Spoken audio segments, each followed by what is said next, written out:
Hello good morning बच्चों, welcome back in Naina maths classes. बेटा मैं आपको इस वीडियो में NCERT class 10th maths chapter number 4 start किया हुआ है, क्वाड्रेटिक इक्वेशंस।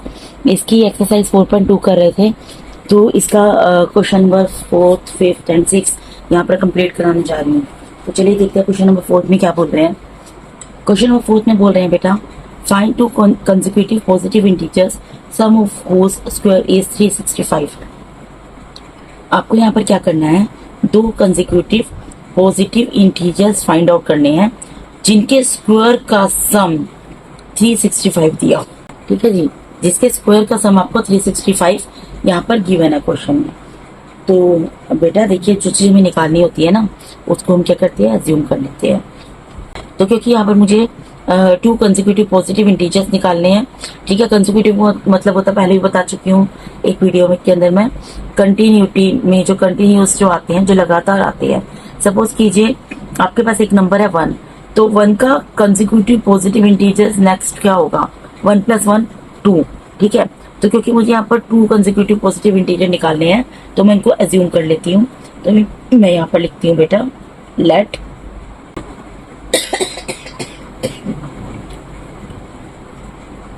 फर्स्ट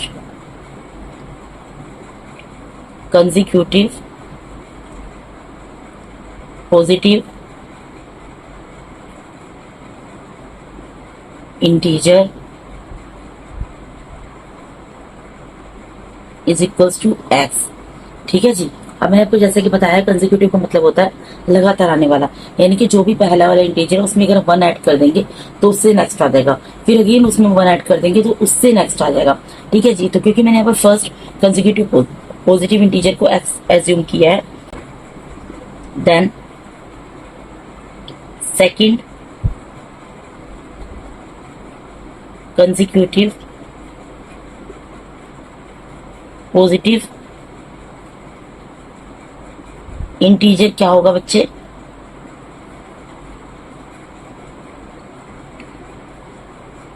ऑब्वियसली पहले वाला क्या है, x में 1 ऐड हो जाएगा, यानी कि सेकंड कंसेक्यूटिव पॉजिटिव इंटीजर क्या आ जाएगा मेरे पास, x + 1 आ जाएगा। ठीक है जी, अब अकॉर्डिंग टू क्वेश्चन पे मूव करते हैं बेटा। अब अकॉर्डिंग टू क्वेश्चन हमें क्या दिया है, सम ऑफ हुज स्क्वायर इज 365। ठीक है जी, यानी कि जो आपके कंसेक्यूटिव पॉजिटिव इंटीजर है ना, कौन कौन से हैं, एक तो x है और एक x + 1 है। अगर हम इनके स्क्वायर का सम कर दें तो इक्वल आता है 365 के। ठीक है, क्योंकि हमने दो कंसेक्यूटिव पॉजिटिव इंटीजर क्या एज्यूम किया, क्या लेट किया है, एक x किया है, एक x + 1 किया है, तो इनका स्क्वायर करना है और उसको ऐड कर देना है। अगर इनके स्क्वायर को हम ऐड कर देते हैं तो इक्वल आता है 365। आपको यहाँ पर वो दोनों consecutive positive integer find out करने हैं। तो इस इक्वेशन को सोल्व करके हम इजीली फाइंड आउट कर सकते हैं बेटा। यहाँ पर देखिए, x का स्क्वायर क्या होगा, x²। अब अगर आप यहाँ पर ध्यान दो, ये किस फॉर्म में आ रहा है बेटा, ये आ रहा है आपका a + b के होल स्क्वायर के फॉर्म में। वो क्या होता है बच्चे, a² + 2ab + b²। ठीक, अब इसको इससे रिलेट कीजिए आप, जो यानी कि प्लस के साइन से पहले टर्म दी है वो हमारी a की वैल्यू है, और प्लस के साइन के बाद जो टर्म दिया है वो b की वैल्यू है। ठीक है, तो यहाँ पर अब इसको a + b के होल स्क्वायर को खोलते हैं तो क्या ओपन करके क्या आता है, a² + 2ab + b²। तो इसी तरीके से x + 1 के होल स्क्वायर को ओपन करेंगे तो क्या आएगा, x² a²। ठीक है, क्योंकि a यहाँ पर x है, इसका स्क्वायर + 2 × a × b। a की वैल्यू है x है, b की वैल्यू यहाँ पर 1 है, + b², b 1 है तो उसका स्क्वायर, ये इक्वल्स टू कितना दिया हुआ बेटा, 365 दिया हुआ है।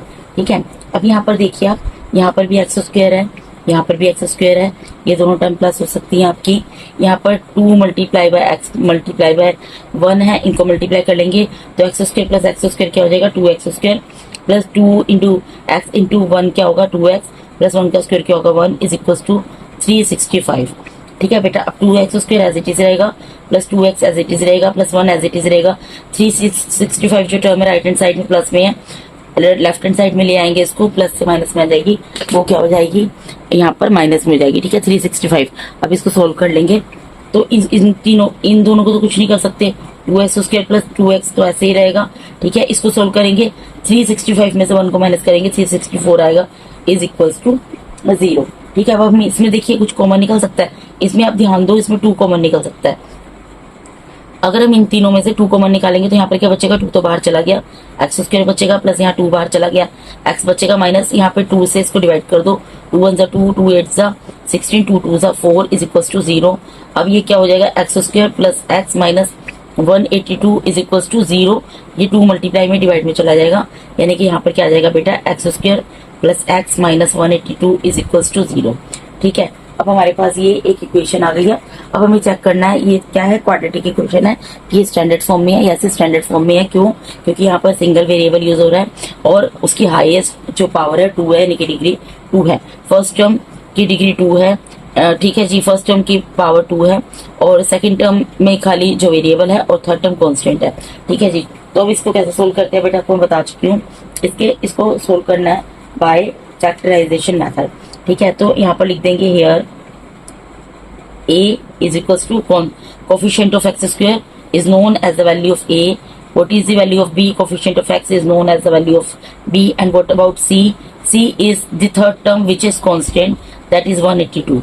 You have to write down this term along with मतलब its sign। ठीक है, जो भी इसका साइन है उसके साथ आपको यहाँ पर लिखना है।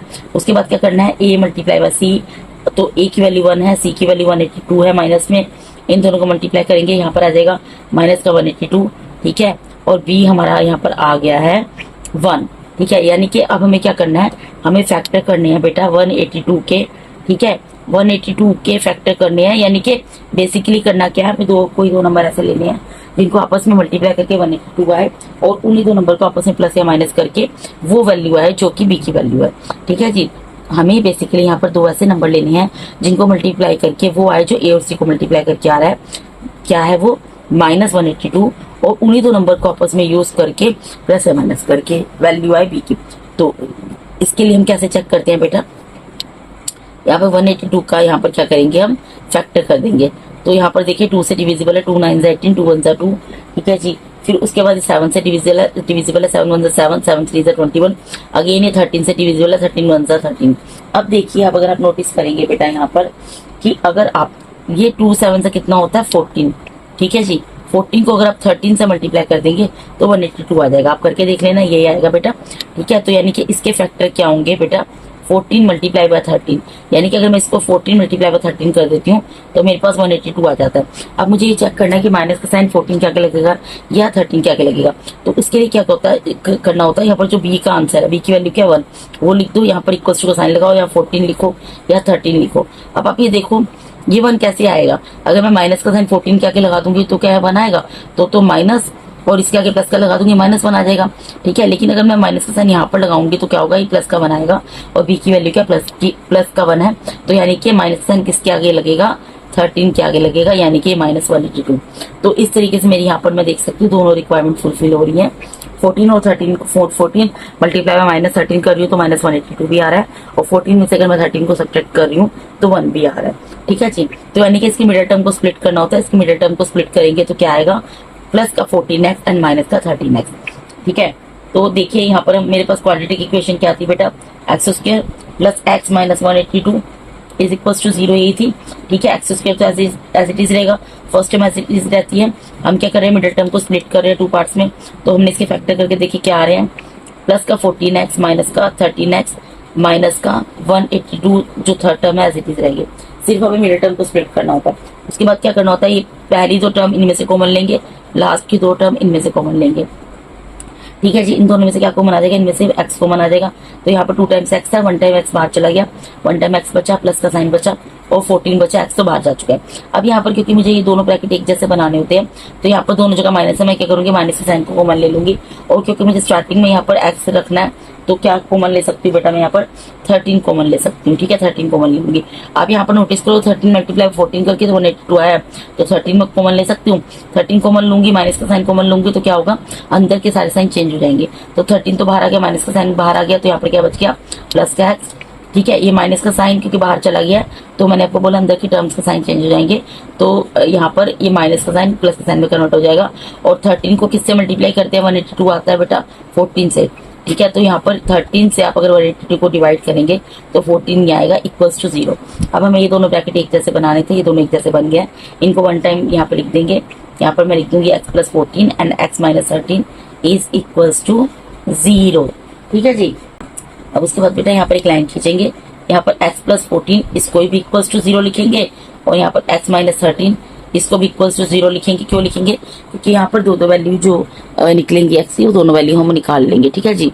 तो यहाँ पर देखिए x की वैल्यू क्या निकलेगी बेटा, therefore x is equals two plus का 14 है, राइट हैंड साइड में जाएगा माइनस का 14 आ जाएगा, और यहाँ पर x की वैल्यू क्या निकलेगी, therefore x is equals to 13, minus का 13 है, इधर जाएगा प्लस का 13 हो जाएगा।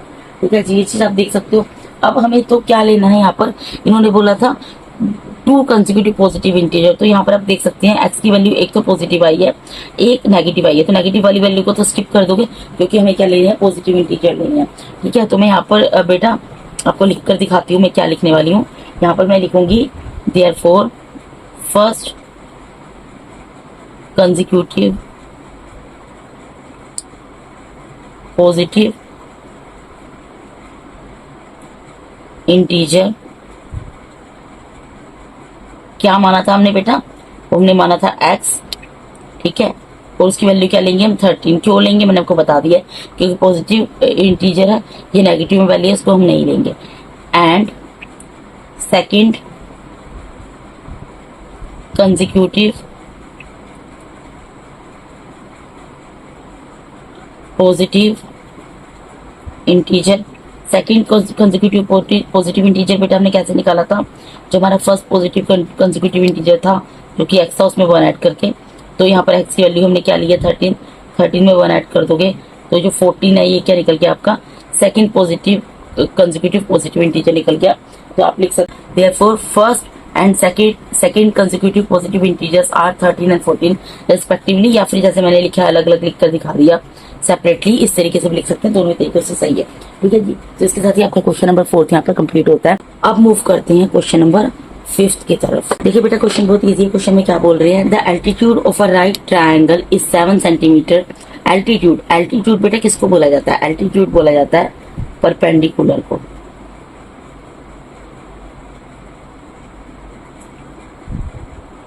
ठीक है जी, तो the altitude of a right triangle की बात हो रही है। राइट ट्रायंगल में एल्टीट्यूड बोलते हो, परपेंडिकुलर बोलते हो, एक ही चीज होती है। ठीक है, is 7 centimetre less than it's base. यहाँ पर ये बोल रहे हैं कोई यहाँ पर एक राइट ट्रायंगल एंगल है, सपोज करो मैं यहाँ पर ये राइट ट्रायंगल एंगल ड्रॉ कर देती हूँ, इसको मैं नाम भी दे देती हूँ, नेम इट PQR।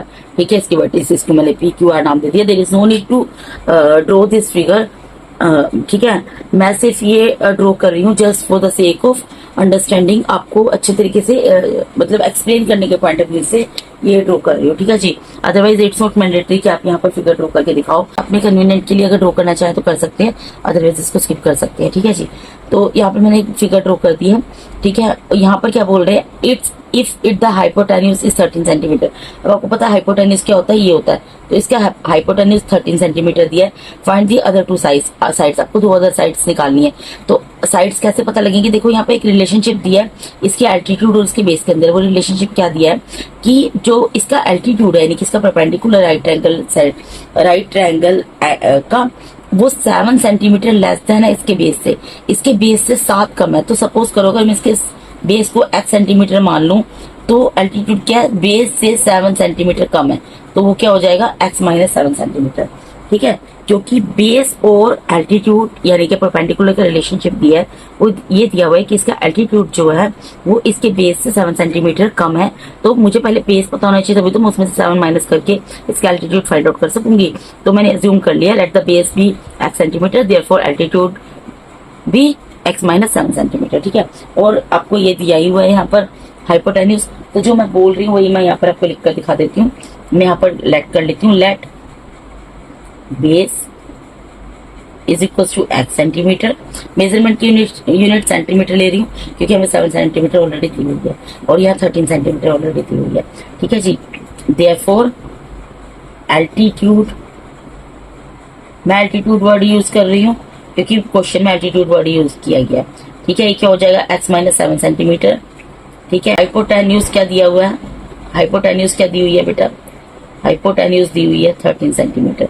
अब आप देखो हमें यहाँ पर हाइपोटेन्यूज भी पता है, हमें यहाँ पर बेस भी पता है, और मतलब इसकी एग्जैक्ट वैल्यू पता है हाइपोटेन्यूज की, बेस और इसकी एल्टीट्यूड की एग्जैक्ट वैल्यू नहीं पता, तो वही हमें निकालनी है। तो उसके लिए हम कैसे उसको निकाल सकते हैं, बाय यूजिंग पाइथागोरस थ्योरम। तो मैं लिखती हूँ बाय यूजिंग पाइथागोरस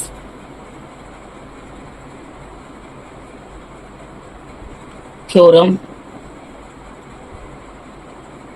हमारी पाइथागोरस थ्योरम क्या कहती है बेटा? हमारी पाइथागोरस थ्योरम कहती है कि जो हाइपोटेन्यूस होती है उसका स्क्वायर इक्वल होता है बेस के स्क्वायर के प्लस परपेंडिकुलर के स्क्वायर के। ठीक है, यही है ना। तो अब हाइपोटेन्यूस की वैल्यू हमको दी हुई है, यहाँ पर हाइपोटेन्यूस की वैल्यू बच्चे क्या दी हुई है? हाइपोटेन्यूस की वैल्यू हमें दी हुई है 13, तो उसकी जगह मैं 13 पुट कर दूंगी। 13 का स्क्वायर इक्वल्स टू बेस हमने क्या एज्यूम किया एक्स, तो एक्स का स्क्वायर प्लस परपेंडिकुलर यानी कि एल्टीट्यूड क्या हमने यहाँ पे की है, लिखा है एक्स माइनस 7 का होल स्क्वायर। अब ये किस फॉर्म में आ रहा है बेटा? ये आ रहा है a माइनस बी के होल स्क्वायर के फॉर्म में। तो इसका फॉर्मूला क्या होता है? A square minus 2ab plus B square. तो यहाँ पर a की वैल्यू क्या होगी? जो टर्म माइनस के साइन से पहले है वो a की वैल्यू है, जो टर्म माइनस के साइन के बाद है वो b की वैल्यू है। ठीक है, तो इसको ओपन करेंगे इस फॉर्मूले के अकॉर्डिंग। ठीक है, 13 का स्क्वायर क्या होता है? 169 होता है, वो लिख दिया। यहाँ पे एक्स स्क्वायर लिख दिया प्लस a माइनस बी का होल स्क्वायर ए स्क्वायर, यानी a क्या है? एक्स, एक्स का स्क्वायर प्लस 2 इंटू ए की वैल्यू क्या है? एक्स इंटू बी, बी की वैल्यू क्या? 7। बेटा गलती से मैंने प्लस का साइन लगा दिया था, ए स्क्वायर ठीक है minus 2 into A into B plus B square, B क्या है यहाँ पर? 7 का स्क्वायर। ठीक है जी, ये हमने ओपन कर दिया। 169 की जगह 169 रहेगा इक्वल्स टू एक्स स्क्वायर की जगह एक्स स्क्वायर रहेगा, यहाँ पर भी एक्स स्क्वायर की जगह एक्स स्क्वायर रहेगा। इन तीनों टर्म को आपस में हम मल्टीप्लाई कर लेंगे, माइनस का साइन, 2 7 14, एक्स साथ में वो उतर जाएगा और 7 का स्क्वायर क्या होता है? 49 आता है। ठीक है जी, इतनी चीज आपको समझ आ रही होगी। अब इसको आगे सॉल्व करते हैं। तो यहाँ पर 169 एज इट इज छोड़ देंगे हम। ठीक है, और इक्वल्स टू में x square plus x square क्या हो जाएगा? 2x square minus 14x plus 49। अब मैं ये कर सकती हूँ कि 2x square minus 14x plus 49 को एज इट इज उतार लिया, और ये 169 इधर जो है लेफ्ट में क्या है? प्लस में है, इसको इधर ले गए तो ये राइट में ले आए तो माइनस में हो गया इक्वल्स टू 0। ठीक है, तो 2x स्क्वायर माइनस 14x तो एज इट इज उतर जाएगा। इसको माइनस कर देंगे 169 में से 49 को माइनस कर देंगे तो माइनस साइन आएगा, क्योंकि 169 इज ग्रेटर देन 49। 9 में से 9 जाएंगे 0, 6 में से 4 जाएंगे 2 और एक 1 बचेगा इक्वल्स टू 0। अब इसमें से कुछ कॉमन आ सकता है बेटा, क्या कॉमन आ सकता है? इसमें से इन तीनों में से 2 कॉमन निकाल सकते हैं। 2 कॉमन निकाल लिया तो क्या बचेगा? यहाँ पे एक्स स्क्वायर बचेगा माइनस 2 7 14 और एक्स बचेगा माइनस 2 6 20 और एक 0 बचेगा इक्वल्स टू 0। ठीक है, यानी कि x square minus 7x minus 60 is equals to क्या होगा? 0 डिवाइडेड बाय 2, यानी कि x square minus 7x minus 60 is equals to आ जाएगा 0। अब इतनी चीज आपको अच्छे से समझ आ रही होगी। ठीक है, अब ये कौन सी बन गई? हमारी क्वाड्रेटिक इक्वेशन बन गई। अब यहाँ पर आप चेक करो स्टैंडर्ड फॉर्म में है, स्टैंडर्ड फॉर्म में है क्योंकि सिंगल वेरिएबल है और हाई डिग्री जो है 2 है। ठीक है जी, और ये स्टैंडर्ड फॉर्म में लिखी हुई है। स्टैंडर्ड फॉर्म मतलब क्वाड्रेटिक इक्वेशन चेक कर ली हमने ऐसे कि डिग्री 2 है और वे सिंगल वेरिएबल है और स्टैंडर्ड फॉर्म में है। इसका कैसे चेक होती है कि पहले सबसे जिसकी पावर 2 है वो टर्म लिखी और फिर उसके बाद जिसके साथ वेरिएबल लिखा हो सेकंड टर्म हो और थर्ड टर्म कांस्टेंट हो। ठीक है, तो दोनों चीजें हमने चेक कर ली। अब यहाँ पर हम क्या करेंगे? ए बी सी की वैल्यू लिखेंगे। Here A is equals to, A क्या होगा? कोएफिशिएंट ऑफ एक्स स्क्वायर वो 1 है। बी की वैल्यू क्या होगी? कोएफिशिएंट ऑफ एक्स वो 7 है। एंड सी क्या होगा? थर्ड टर्म जो कि कांस्टेंट है। उसके बाद क्या करना होता है? ए और सी को मल्टीप्लाई करती है उन दोनों की वैल्यू को। ए की वैल्यू 1 है, सी की वैल्यू माइनस 60 है, दोनों को मल्टीप्लाई करेंगे यहाँ पर माइनस 60 आ जाएगा और बी की वैल्यू क्या है? माइनस 7 है। यानी कि अब हमें यहाँ से 2 नंबर लेने हैं। अब हमें क्या करना है? बेसिकली मैं यहाँ पर आपको देखो यहाँ पर बताती हूँ।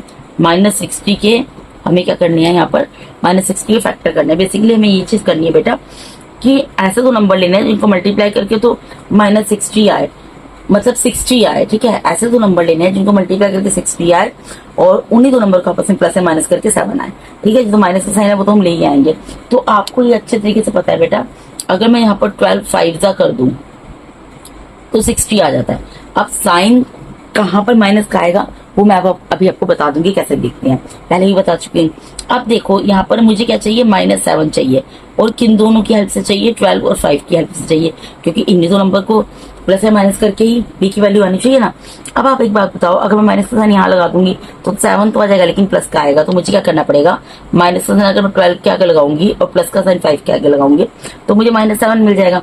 यानी कि माइनस का साइन किसके आगे लगेगा? 12 के आगे लगेगा, तो यहाँ पर भी -60 आ जाएगा। यानी कि इसकी मिडिल टर्म को जब हम स्प्लिट करेंगे तो कैसे करेंगे? -12x plus 5x।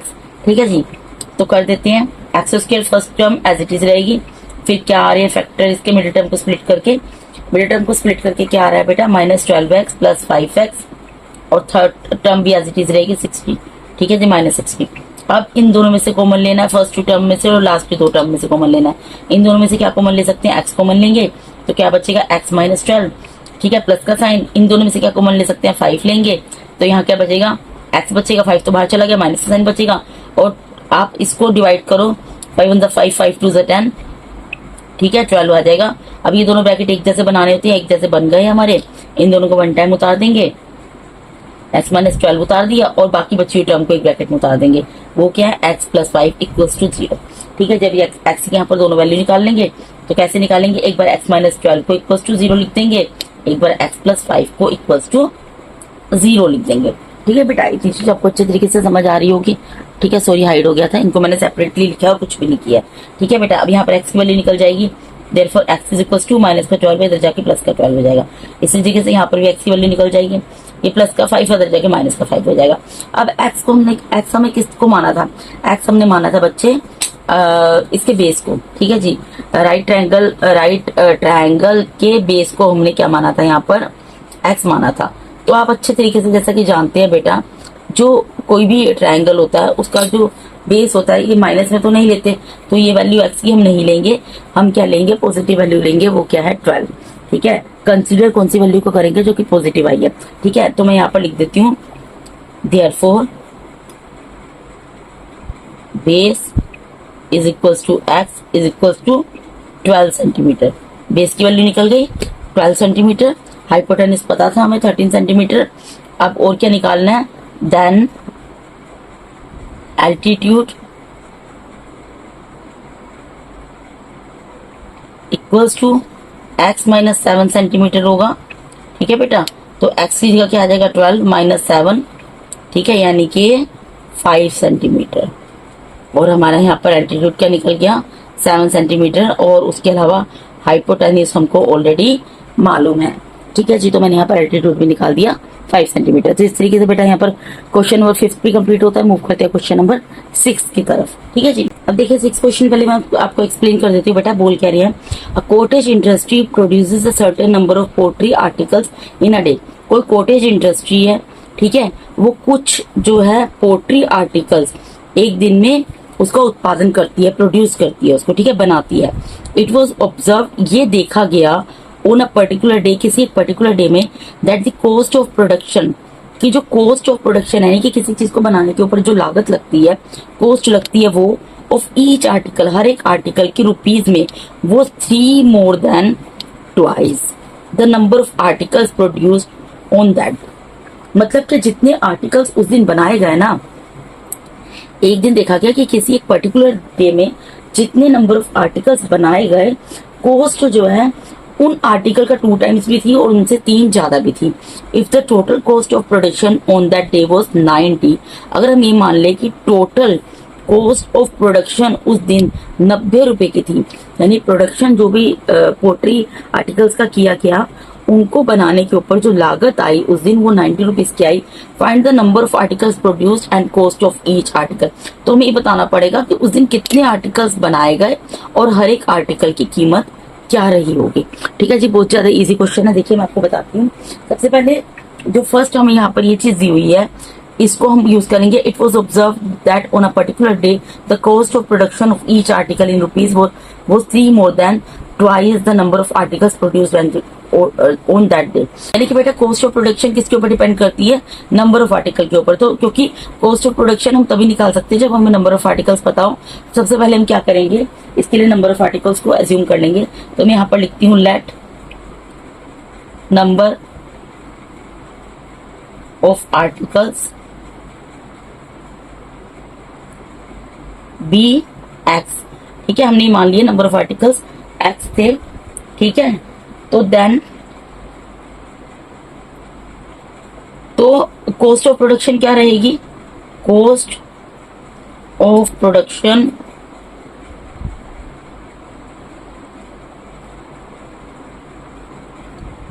B, cost of production क्या होगी बेटा, जितने नंबर ऑफ आर्टिकल्स थे वो कितने हैं, एक्स हमने भी माना, इसका 2 times और इससे 3 ज्यादा, ठीक है। तो यहाँ पे कॉस्ट ऑफ प्रोडक्शन क्या है बेटा, जो नंबर ऑफ आर्टिकल्स है उसका 2 टाइम्स है, तो क्योंकि यहाँ पर नंबर ऑफ आर्टिकल्स एक्स है तो उसको 2 टाइम्स कर दिया, और उससे 3 ज्यादा है तो ज्यादा के लिए हम क्या करते हैं, प्लस करते हैं, इसलिए +3 कर दिया।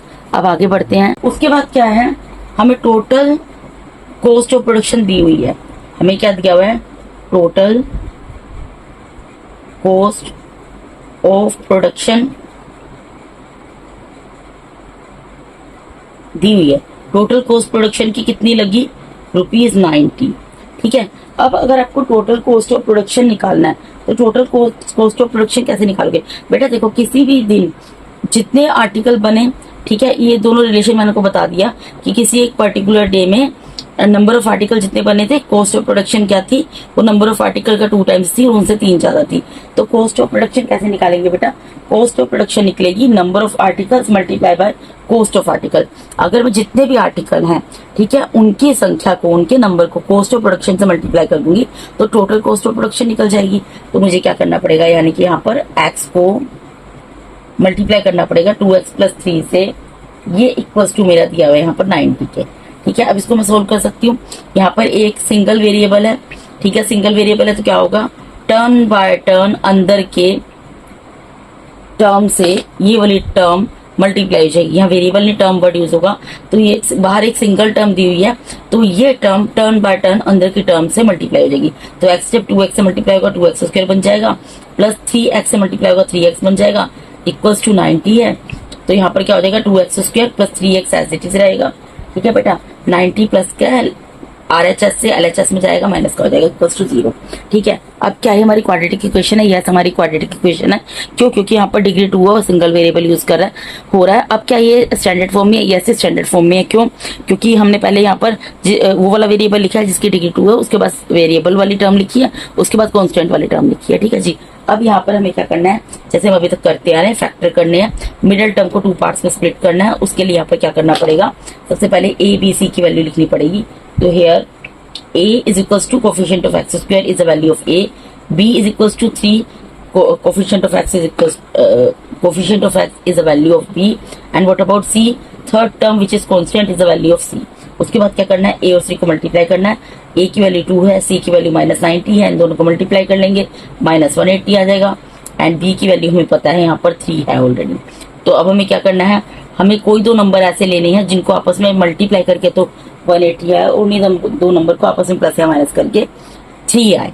ठीक है जी, तो इसके लिए क्या करना पड़ेगा, इसके लिए हमें करना पड़ेगा बेटा, हमें यहाँ पर इसके फैक्टर करने पड़ेंगे, किसके, 180 के। तो कर देती है, यहाँ पे मैंने लिख दिया 180, तो डिविजिबल है 2 से, 2 9 ज़ा 8, 1 0, फिर 2 से 2 4 ज़ा 8, 2 5 ज़ा 10, अगेन फिर 3 से होगा, 3 1 ज़ा 3, 3 5 ज़ा 15, अगेन 3 से होगा, 3 5 ज़ा 15, फिर ये 5 से होगा, 5 1 ज़ा 5। ठीक है जी, अब अगर आप यहाँ पर नोटिस करो बेटा, यहाँ पर आप क्या नोटिस कर सकते हो, देखो 2 2 ज़ा 4, 4 3 ज़ा 12, ठीक है, और यहाँ पर क्या है, 3 5 ज़ा 15। अगर मैं 12 और 15 को आपस में मल्टीप्लाई करती हूँ, 2 2 ज़ा 4, 4 3 ज़ा 12, 12 मल्टीप्लाई बाय 3 5 ज़ा 15 करती हूँ, तो वो किसके इक्वल आता है, 180 के इक्वल आता है बेटा। और अगर मैं 15 में से 12 को माइनस कर देती हूँ तो क्या आ जाता है, B की वैल्यू आ जाती है। यानी कि इसके फैक्टर क्या होंगे, इसके फैक्टर बच्चे होंगे 15 multiply by 12 is equal to 180। अब मुझे माइनस का 180 चाहिए, तो कैसे पता लगेगा, माइनस किसके आगे लगेगा, B की वैल्यू जो है उसको यहाँ पर लिखो, इक्वल्स टू का साइन लगाओ, यहाँ 15 लिखो, यहाँ 12 लिखो। अब आप बताओ मैं किसके आगे माइनस साइन लगाओ कि 3 वैल्यू आए, ऑब्वियसली 12 के आगे। अगर मैं 12 के आगे यहाँ पे माइनस साइन लगाऊंगी तो उससे मुझे 3 जो है यहाँ पर पॉजिटिव मिलेगा, यानी कि 12 के आगे माइनस साइन लगेगा और यहाँ पर -180 आ जाएगा। तो मेरी यहाँ पर क्वाड्रेटिक इक्वेशन क्या दी है, 2x² + 3x -90 is equal to 0। ठीक है, मिडिल टर्म को क्योंकि स्प्लिट करना है, हमने देख लिया स्प्लिट करके क्या आएगा। तो first term as it is रहेगी, 2x² एज इट इज रहेगा, और इसको स्प्लिट किया तो क्या आया, प्लस का 15x माइनस का 12x, और third term as it is रहेगी -90 इक्वल्स टू 0। अब उसके बाद क्या करना होता है, इन दोनों में से एक कॉमन लेना होता है और इन दोनों में से कुछ कॉमन लेना होता है। ठीक है, फर्स्ट की 2 टर्म्स में से कुछ कॉमन आता है और लास्ट की 2 टर्म्स में से कुछ कॉमन आता है। ठीक है बेटा, तो इन दोनों में से क्या कॉमन आएगा, इनमें से सिर्फ x कॉमन आ रहा है, क्या बचेगा, अंदर 2 बचेगा और x बचेगा, प्लस यहाँ पर क्या बचेगा, 15 बचेगा। ठीक है, अब इन दोनों में माइनस का साइन है तो माइनस का साइन मैं यहाँ पर कॉमन ले लूंगी। ठीक है जी, माइनस का साइन कॉमन ले लिया। अब यहाँ पर मुझे यहाँ पर 2x चाहिए, तो 2x के लिए मुझे क्या करना पड़ेगा, इन दोनों में से मैं क्या कॉमन लूँ कि यहाँ पर 2 बन जाए, 6 लूंगी। ठीक है, 6 लिया और माइनस का साइन कॉमन ले लिया क्योंकि यहाँ पर प्लस का साइन चाहिए। माइनस का साइन कॉमन लेने से क्या होगा, अब ब्रैकेट क्लोज होगा तो अंदर की जो टर्म्स है उनके साइन चेंज हो जाएंगे। जो टर्म प्लस की है माइनस की हो जाएगी, जो माइनस की है वो प्लस की हो जाएगी। अब 6 के टेबल में 12 कब आता है, 2 पर आता है। एक्स रहेगा यहाँ पर, माइनस का साइन क्योंकि कॉमन निकला है माइनस प्लस में कन्वर्ट हो जाएगा। इसी तरीके से क्योंकि हमें माइनस का साइन कॉमन निकला है तो ये माइनस का साइन प्लस का साइन में कन्वर्ट हो जाएगा। 6 से जब आप इसको डिवाइड करेंगे, 6 1 6, 6 5 30 इक्वल्स टू 0। अब हमारे ये दोनों बन के ब्रैकेट एक जैसे, इन दोनों को लिख देना है 1 टाइम, यानी कि यहाँ पर लिख देंगे 2x + 15 और बाकी बची हुई टर्म को 1 टाइम लिख देंगे, वो क्या है x - 6 इज इक्वल्स टू 0। ठीक है जी, इतनी चीज आपको समझ आ रही है। अब मैं यहाँ पर एक लाइन लगाती हूँ, यहाँ पर लिखूंगी 2x + 15 इसको इक्वल्स टू 0 लिख दूंगी। ठीक है बच्चे, और यहाँ पर x - 6 इक्वल्स टू 0 लिख दूंगी। इससे क्या होगा, हमें x की दो वैल्यू यहाँ पर मिल जाएंगी। ठीक है जी, तो यहाँ पर देखिए आप 2x, x वाले टर्म को सेपरेट कर लेते हैं, अनदर टर्म को सेपरेट कर लेते हैं। 2x अपनी जगह पर एज इट इज रहेगा, प्लस का 15 राइट में जाएगा, माइनस का हो जाएगा।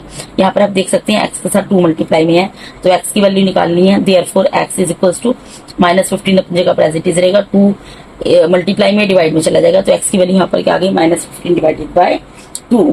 ठीक है जी, और यहाँ पर x की वैल्यू क्या आएगी, therefore x is equals to -6 है, प्लस का 6 आ जाएगा तो x की वैल्यू क्या आ जाएगी 6।